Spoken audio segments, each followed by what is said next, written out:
característica especial de investigação que nós queríamos apresentar é exatamente a colaboração premiada. No artigo 4º da lei, nós podemos observar a seguinte redação.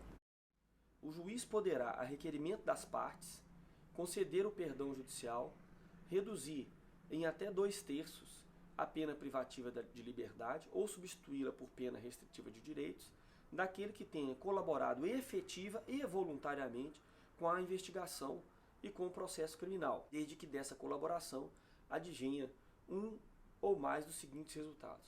A primeira coisa que eu gostaria de chamar a atenção nesse artigo é exatamente quanto a critérios de validação, os primeiros critérios de validação da colaboração premiada. Uma colaboração premiada tem que ser efetiva e voluntária. Então seriam requisitos importantes para a gente destacar já aí no caput do artigo 4º. Quanto aos efeitos da colaboração, nós discutiremos mais tarde. Mas é muito importante nós lembrarmos que a colaboração tem que ser voluntária, não necessariamente espontânea. A diferença é que a espontaneidade decorreria de uma atitude, de manifestação primária do investigado ou do réu, ou seja, sem que ele fosse instado a promover a colaboração. A voluntariedade significa a liberdade, a ausência de pressões externas indevidas, mas não a ausência de qualquer tipo de sugestão. De modo que a legislação hoje não proíbe que a polícia ou o Ministério Público possam sugerir ao investigado, é claro que com o apoio do seu defensor, que como técnica, inclusive de se defender ou de promover uma defesa mais efetiva, que ele possa colaborar com a justiça ou com a investigação a fim de que se possa identificar demais coautores, partícipes da organização criminosa e das infrações penais por elas praticadas, a revelação da estrutura hierárquica da divisão de tarefas da organização criminosa, a prevenção de infrações penais decorrentes das atividades da organização, ou a recuperação parcial do produto ou do proveito das infrações e, finalmente, a localização de vítima com a sua integridade física preservada. Outra coisa importante mencionar, nós não estamos trabalhando um tipo de medida investigativa que envolve apenas crimes de colarinho branco, ou aqueles crimes que estão no contexto da própria administração pública, né? Ou eventualmente cometidos por pessoas detentores de poder econômico ou poder político. É possível que uma organização criminosa, e também não é tão infrequente, seja constituída para a prática de delitos violentos. Conforme se pode perceber aqui nos incisos 4º e 5º, recuperação total e parcial do produto ou proveito de infrações, localização de eventual vítima com a sua integridade física preservada. Não é impossível que o crime violento tenha feito ali algum tipo de crime relacionado com a restrição da liberdade da vítima, um sequestro, um cárcere privado, muito menos que o proveito econômico esteja cobertado através de uma situação de lavagem de dinheiro, independentemente da origem desse dinheiro que está sendo acobertado, ser um delito de natureza violenta, um tráfico de drogas ou até mesmo um crime contra a administração pública. A colaboração premiada não estava prevista ou está prevista exclusivamente na Lei 2.850. Ela veio para o nosso sistema, sendo introduzida do ponto de vista da ordem jurídica desde a década de 90. Nós temos diversos outros diplomas normativos onde se encontra previsão que permite que uma confissão de um indivíduo possa se produzir um efeito positivo nas investigações, prestigiada através da redução de pena. A Lei 8.137, a Lei 80.72 de 1990, que é a Lei de Crimes Hediondos, são dois exemplos que a gente pode citar. Isso para não comentar a Lei 90.34 de 1995, que já previa ali a chamada delação premiada, que hoje eu repito com o nome de colaboração. Só lembrar que esses marcos normativos passados envolviam espontaneidade da colaboração. E esse era um fator que dificultava bastante a efetividade do Instituto. Nenhum tipo de sugestão pode ser dada para o réu ou para o investigado.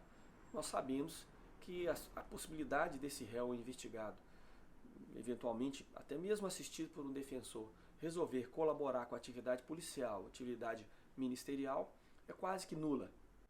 Para além dessa necessidade, poderia levar à anulação de algum tipo de acordo de colaboração, nós tínhamos também uma dificuldade muito grande, essa dificuldade ainda não foi totalmente superada, que é um sistema processual penal e penal efetivo. O que eu quero dizer com isso? Para que alguém se sinta motivado a colaborar, é necessário que ele perceba que as consequências da não colaboração serão tão ou mais graves do que as consequências de uma eventual colaboração. Me fazendo entender de uma maneira mais clara. Um indivíduo se sente motivado a colaborar quando ele percebe que há uma chance efetiva dele cumprir uma pena em tempo razoável. Se nós temos um sistema processual no qual o indivíduo pode permanecer por anos e anos se defendendo sem sofrer qualquer ameaça à sua liberdade, esse sistema processual é um sistema que não indica como eficiente uma técnica de defesa que lhe permita ou que lhe imponha a colaboração com o Estado. Vamos dar um exemplo, um indivíduo que está na base de uma pirâmide de uma organização criminosa, com pouca capacidade financeira e com muito risco em relação a quem está acima dele, né? Risco inclusive em relação à sua vida.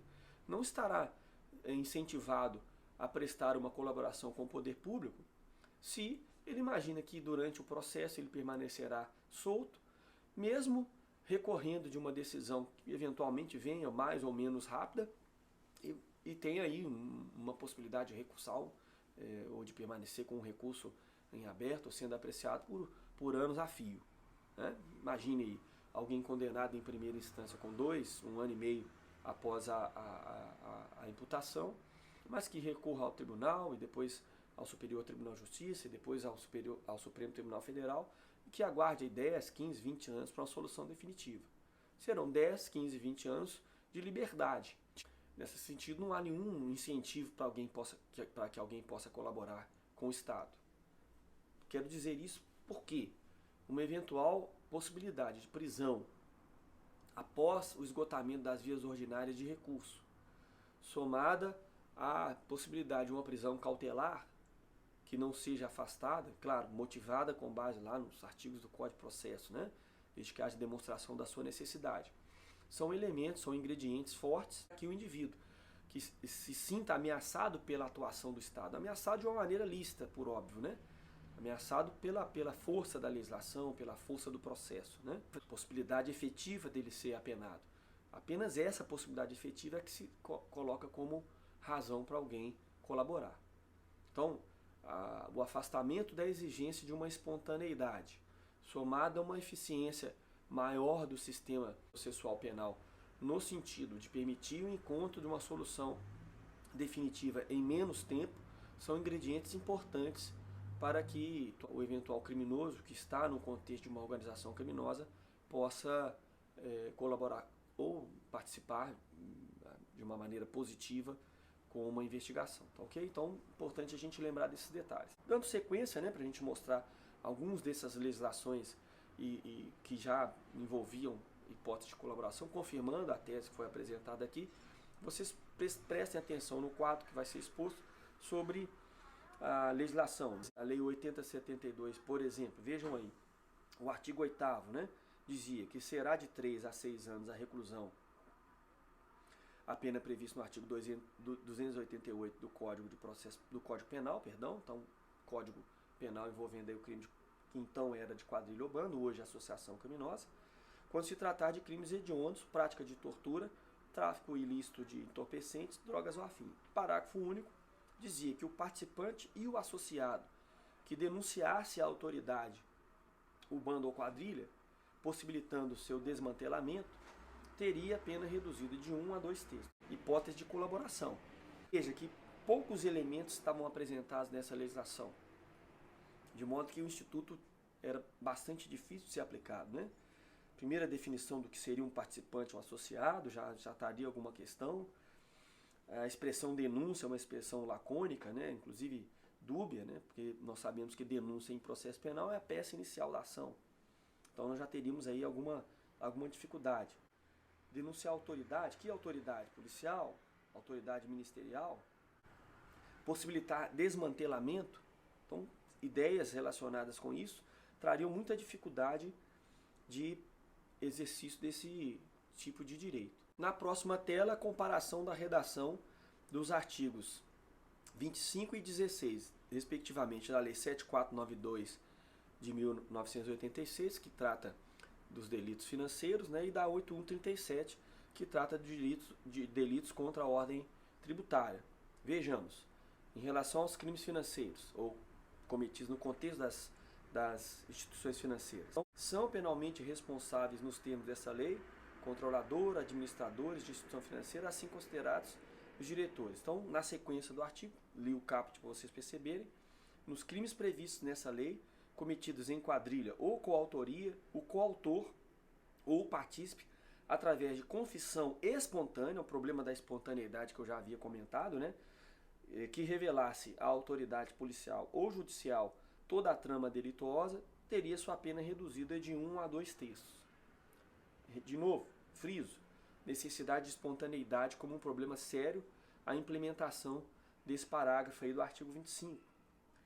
Melhorando um pouco a redação em relação a, se formos comparar com a redação da lei de 1990, né, a lei de crimes hediondos, dizendo que aqui a confissão seria a autoridade policial ou judicial, mas ainda uma dificuldade, a amplitude, né, da revelação de toda a trama delituosa. Então, ainda não era uma redação adequada. Eu devo lembrar que esse parágrafo foi introduzido aí na lei de 86 pela lei 9080 de 1995. Então, a redação é melhor comparativamente à da lei de crimes hediondos, até porque ela é mais recente, né?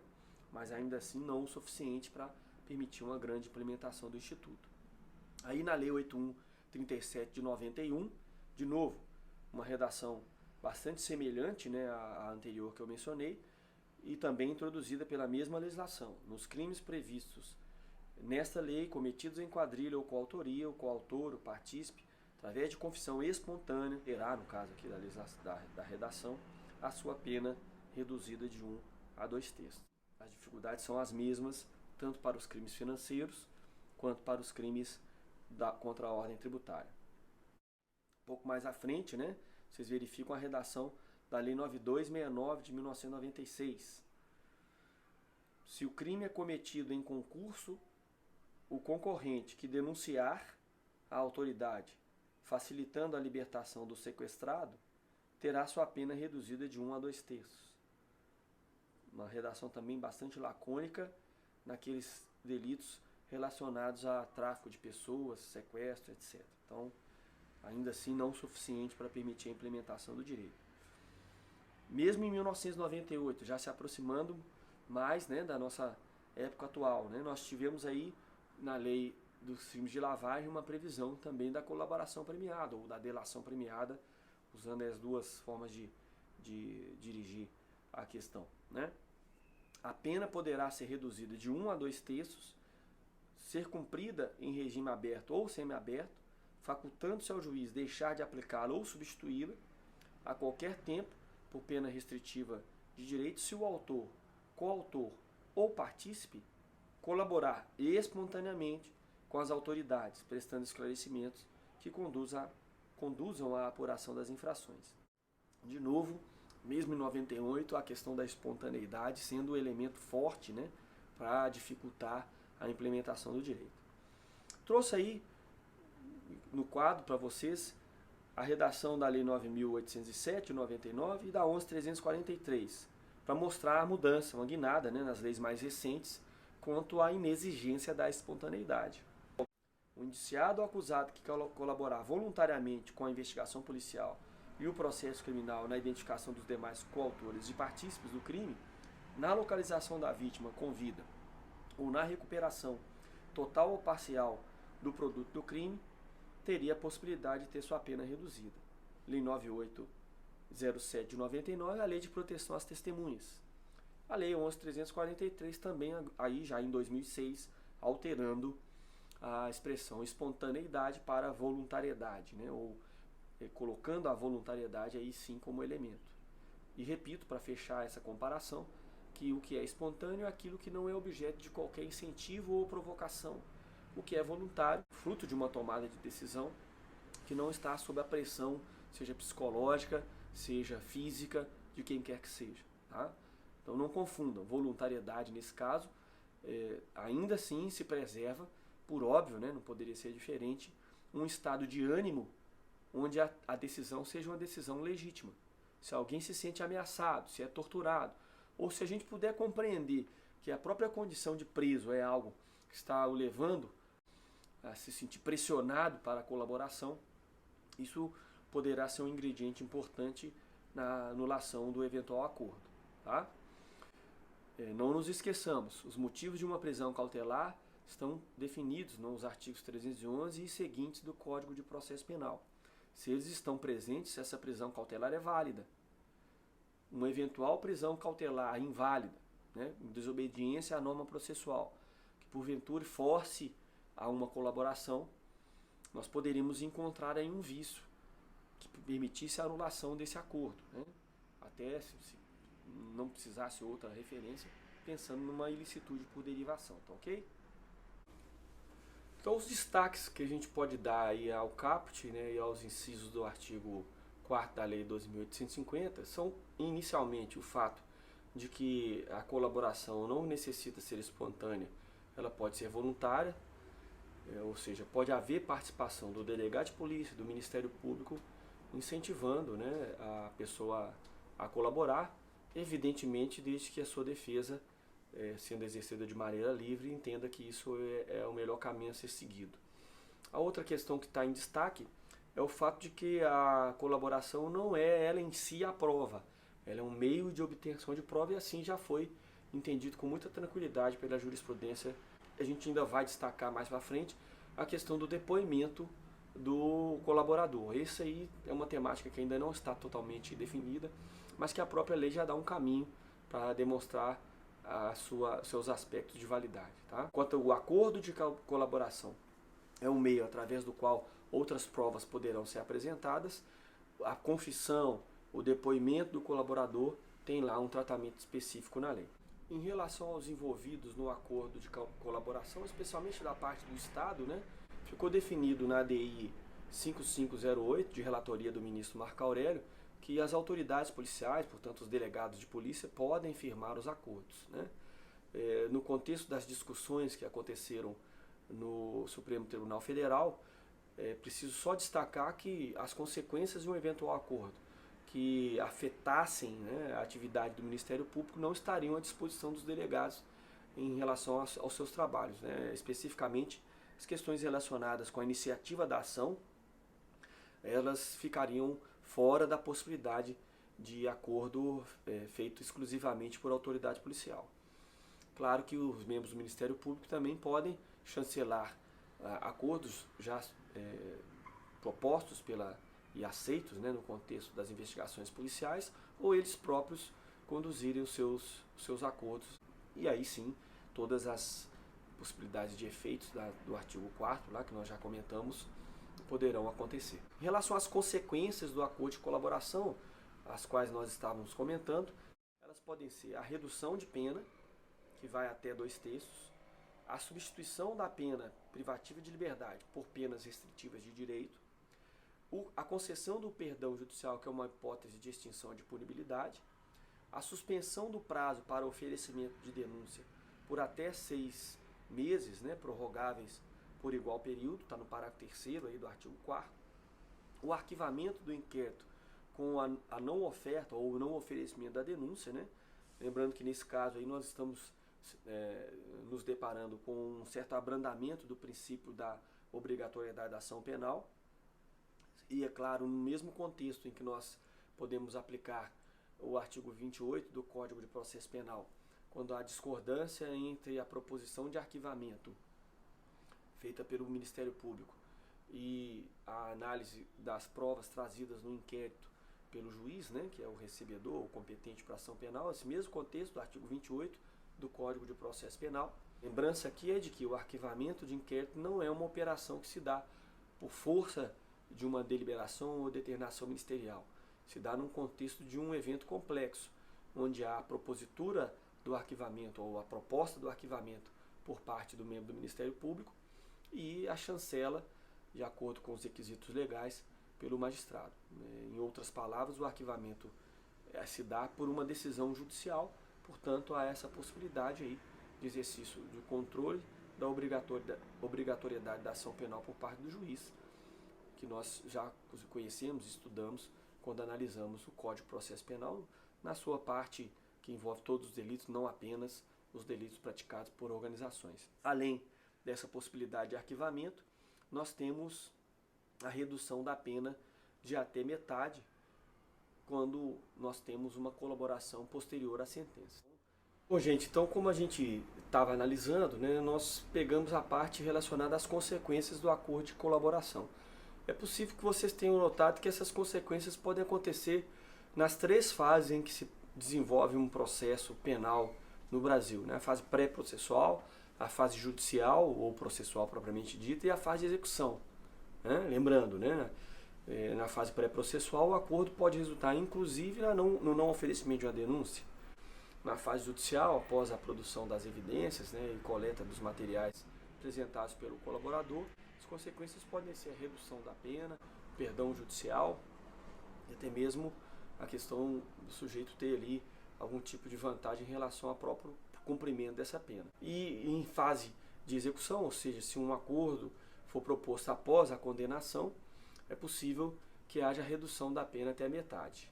Então nós temos marcos diferenciados aí, né, para as consequências do acordo de colaboração, portanto é preciso saber quem é o responsável por efetivar, né, do ponto de vista de valor, né, do resultado, esses acordos. Os acordos de colaboração são feitos ou pelo delegado de polícia ou pelo Ministério Público e, é claro, né, o acusado ou o investigado juntamente com o seu defensor, assistido pelo seu defensor em todos os momentos em que esse acordo pode acontecer. Mas a homologação do acordo é feita pelo magistrado. Então nós podemos dividir aí, né? Um magistrado responsável por homologar o acordo, que é o magistrado que acompanha o inquérito ou a fase pré-processual, antes do oferecimento da denúncia. Também o magistrado que é responsável pela instrução processual. Então o magistrado de primeira instância seria responsável por homologar. A homologação feita após a produção das provas, eventual condenação de terceiros, um magistrado responsável pela condenação é quem vai efetivamente aplicar os efeitos. Então, quando o acordo acontece em primeira instância, nós temos possivelmente 2 magistrados responsáveis. O magistrado que atua na fase inquisitorial, em alguns lugares os inquéritos correm na presença de um juiz de uma vara específica. Por exemplo, algumas capitais têm a vara especializada em inquéritos. No caso da Justiça Federal, os inquéritos correm perante, né, o Ministério Público e os atos que demandam algum tipo de invasão a direitos fundamentais são determinados pelo magistrado. Em alguns lugares a estrutura são varas especializadas, em outros lugares são varas com jurisdição plena. Mas o magistrado de primeira instância que cuida da parte pré-processual. Eventualmente existindo um magistrado competente para o julgamento, esse aí é o que vai aplicar os efeitos do acordo. Então, um momento a homologação, outro momento a sentença. Se se tratar de um acordo proposto já na fase de execução da pena, o magistrado responsável pela homologação e pela aplicação das consequências é o magistrado responsável pela fiscalização da execução penal, ok? Importante a gente lembrar que em fase ou em situações onde o processo ocorre em tribunais, a situação muda um pouco, porque quem será responsável pela homologação do acordo será o relator do processo e a efetivação das medidas e das consequências desse acordo será feita por ocasião do julgamento definitivo, através ou do órgão fracionário do tribunal ou do pleno do tribunal. Vejam na tela esse resumozinho sobre os momentos e os responsáveis pela homologação ou aplicação das medidas. Vejam aí, ó, juízo singular, o juiz do inquérito, que a gente pode chamar de juiz de garantias, homologa o acordo. O juiz da instrução ou sentença aplica as medidas com base no parágrafo 11. Importante nós lembrarmos um detalhe aí, conforme vocês veem escrito em vermelho, né? De modo destacada na tela. É preciso que o juiz da sentença não subverta, não altere as cláusulas do acordo, sob pena de gerar um incentivo negativo para acordos futuros. Imagine, depois que o Ministério Público atua, depois que a autoridade policial atua, consegue um acordo de colaboração com as propostas, no momento da efetivação das medidas há uma alteração dessas propostas pelo juiz da sentença, isso levaria, evidentemente, tanto a defesa quanto ao próprio colaborador a recear se será ou não cumprido o objeto da colaboração no sentido da melhoria do seu quadro em relação ao processo. Então, o ideal é que o que é objeto de homologação seja exatamente aquilo que vai ser constatado ou definido no momento da sentença. Se a colaboração dada é efetiva, sendo essa colaboração efetiva, as consequências devem ser as mesmas da proposta, tá ok? Mais um detalhe importante, o juiz da homologação, ele afere os critérios de regularidade da proposta e da sua legalidade e da proporcionalidade dos efeitos. Então, é uma função um pouco diferenciada, enquanto um afere a regularidade como um todo do acordo de colaboração, o outro magistrado verifica se o que foi proposto foi efetivamente cumprido e, se cumprido, as consequências que devem ser ensejadas são aquelas da proposta inicial. Mesma coisa a gente deve dizer, embora haja, claro, possibilidade de uma dinâmica acontecer de maneira diferente, né, na jurisprudência, em relação aos processos de competência de tribunais, ou nas ações penais originárias. O que o relator, as propostas, né, ou a proposta homologada pelo relator e as consequências ali colocadas devem ser as mesmas consequências no caso da efetivação das medidas quando do julgamento, tá ok? A propósito, na petição 7074, o STF definiu que quando se trata de competência de órgão colegiado, o relator é o responsável pela homologação e o órgão colegiado em si é quem decide sobre a eficácia das medidas. Para finalizar essa parte do nosso comentário, eu não posso deixar de dizer que a decisão tomada pelo Supremo Tribunal Federal é uma decisão que deixa em aberto, né, as sequências, né, e os órgãos julgadores no ambiente do Supremo, as turmas do Supremo Tribunal Federal, mantenham essa lógica, né, que eu entendi como adequada, que seria, uma vez demonstrada durante a instrução a efetividade da colaboração, as consequências delas serem exatamente aquelas homologadas pelo juiz relator. Se isso não ocorre, o risco do Instituto cair em desuso é muito grande, tá ok? Veja aí na tela, né, o juiz responsável pela homologação, ele vai aferir se os termos do acordo preenchem os requisitos legais, se há proporcionalidade entre as vantagens oferecidas e também vai identificar se a colaboração foi fruto de ato voluntário e, claro, assistido pelo seu defensor. Então, requisitos para essa homologação são voluntariedade, possibilidade dos resultados identificados aí no artigo 4º, então identificação de coautores e partícipes, revelação da estrutura hierárquica e divisão de tarefas da organização criminosa, prevenção de infrações penais decorrentes de atividades da organização, recuperação total ou parcial do produto ou proveito das infrações, localização de eventual vítima com a sua integridade física preservada. Além da possibilidade desses efeitos, a assistência do advogado ela deve acontecer em todos os atos da negociação, conforme previsto aí no parágrafo 15, né, do artigo 4º. As declarações do investigado ou acusado colaborador devem ter sido já registradas, preferencialmente em meios audiovisuais. A manutenção do sigilo do acordo de colaboração é muito importante, então uma eventual publicidade do acordo pode gerar nulidade ou uma não homologação desse acordo, como já aconteceu, né, na nossa história.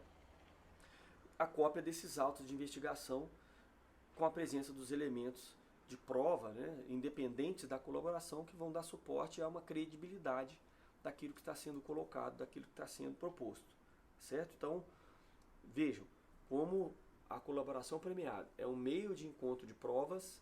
É preciso que, para que se homologue o acordo, haja algum indício, algum elemento que demonstre autoria e materialidade vindo de outras fontes. Finalmente, é preciso lembrar que o juiz pode sugerir, pode interferir nessa proposta apenas para ajustá-la aos requisitos legais. Ele não pode, por si só, alterar a proposta como um todo. E essa previsão está aí no parágrafo 7º do artigo 4º da lei, tá ok? Já a sentença é o momento propício para a verificação da efetividade do acordo como um todo, se foram realmente entregues as provas que haviam sido previamente combinadas, se dessas provas foi possível chegar-se às conclusões que o acordo propunha.